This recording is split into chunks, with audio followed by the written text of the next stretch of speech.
सुप्रभात छात्रों। तो हम पढ़ रहे थे प्रेमचंद की लिखी कहानी नादान दोस्त। दोनों बच्चों ने चिड़िया के बच्चों के लिए अंडों के लिए सारी व्यवस्था कर दी। अचानक माँ की नींद खुली और माँ ने आकर के पूछा किवाड़ किसने खोला। तो सबको पता था किवाड़ तो केशव ने खोला था, लेकिन श्यामा ने ये बात माँ को नहीं बताई, क्योंकि श्यामा को पता था कि यदि मैं बता दूंगी तो केशव बाद में मुझे मारेगा। लेकिन उसने ये बात उसको नहीं बताई। दोनों बच्चे चुपचाप अपराधी की भांति खड़े रहे। माँ ने दोनों को डांट डपट करके फिर कमरे में बंद कर दिया और धीरे धीरे पंखा जलने लगी, पंखे से हवा करने लगी। बाहर तेज लू चल रही थी। 2 बजे का समय था और बच्चों को नींद आ गई, और आए भी क्यों नहीं, क्योंकि बच्चे काम करके संतुष्ट थे। उनके मन में खुशी थी कि हमने चिड़िया के अंडों की व्यवस्था कर दी है। अचानक 4 बजे श्यामा की नींद खुली। किवाड़ खुले हुए थे और वह दौड़ती हुई छज्जे की तरफ गई, ऊपर की तरफ ताकने लगी, लेकिन टोकरी का पता न था। संयोग से उसकी नज़र नीचे की तरफ गई और वह उल्टे पांव दौड़ती हुई कमरे में जाकर जोर से बोली, भैया अंडे तो नीचे पड़े हैं, बच्चे उड़ गए। उसको पता नहीं था, छोटी बच्ची थी।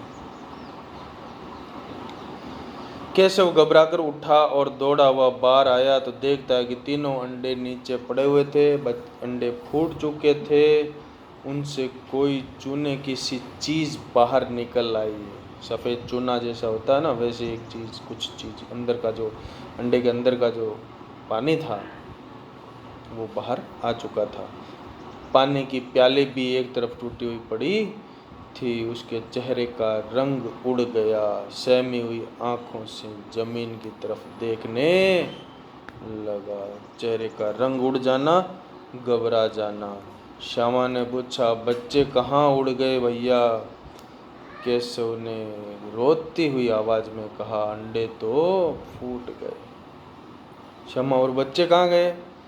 केशव ने गुस्से में कहा, तेरे सर में देखते नहीं, अंडों में से जो उजला उजला पानी निकल आया, उजला उजला मतलब सफ़ेद सफ़ेद पानी, वही तो 2-4 दिनों में अंडे बच्चे बन जाते।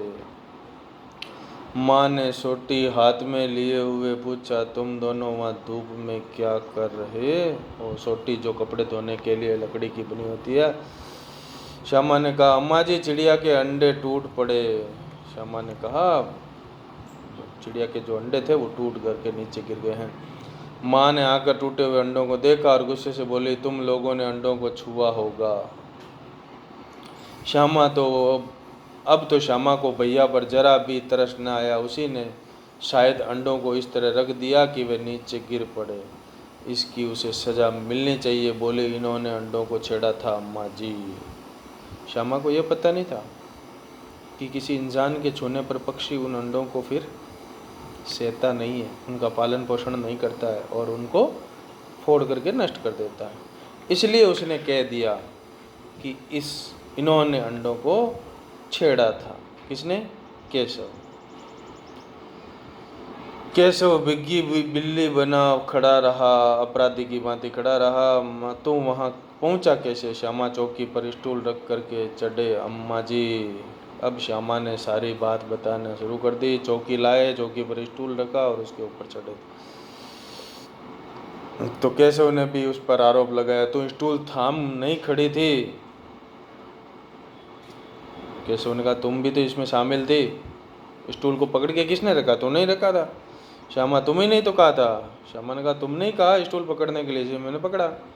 माँ, तू इतना बड़ा हुआ, तुझे अभी इतना भी मालूम नहीं कि छूने से चिड़ियों के अंडे गंदे हो जाते हैं। चिड़िया फिर उन्हें नहीं सेती है मतलब पालन पोषण नहीं करती है। श्यामा ने डरते डरते पूछा, तो क्या चिड़िया ने अंडे गिरा दिए अम्मा जी? चिड़िया ने अंडे जानबूझ कर गिराए हैं क्या? माँ, और क्या करती? केशव के सिर इसका पाप पड़ेगा। हाय हाय, 3 जाने ले ली दुष्ट ने। 3 अंडे फोड़े हैं, इसलिए केशव तुम्हें इसका पाप लगेगा। केशव रोनी सूरत बनाकर बोला, मैंने तो सिर्फ अंडों को गद्दी पर रख दिया था अम्मा जी, मुझे क्या पता था अम्मा जी, मैंने तो अंडों की सुरक्षा के लिए उनको गद्दी पर रखा, पानी रखा और चावल रखे थे। माँ को हंसी आ गई, मगर केशव को कई दिनों तक अपनी गलती पर अफसोस होता रहा। अंडों की हिफाजत करने के जोग में उसने उनका सत्यानाश कर डाला। वो चाहता तो अंडों की हिफाजत करना चाहता था, सुरक्षा करना चाहता था, लेकिन उसके बदले में उसने अनजाने में अंडों का नाश हो गया। इसे याद कर वह कभी कभी रो पड़ता था। दोनों चिड़िया वहाँ फिर न दिखाई दी। दोनों चिड़िया उसके बाद वहाँ पर कभी दिखाई नहीं दी। इस प्रकार का ये पाठ है। बच्चे चाहते तो मदद करना चाहते थे, लेकिन क्या हो गया, बुरा हो गया, है ना। भलाई की जगह बुराई हाथ लगी। वो अंडों के चिड़िया के बच्चों के लिए पानी की, दाने की और छाया की व्यवस्था करना चाहते थे, लेकिन अनजाने में उनसे गलती हुई थी, इसलिए इसकी कोई सज़ा नहीं है।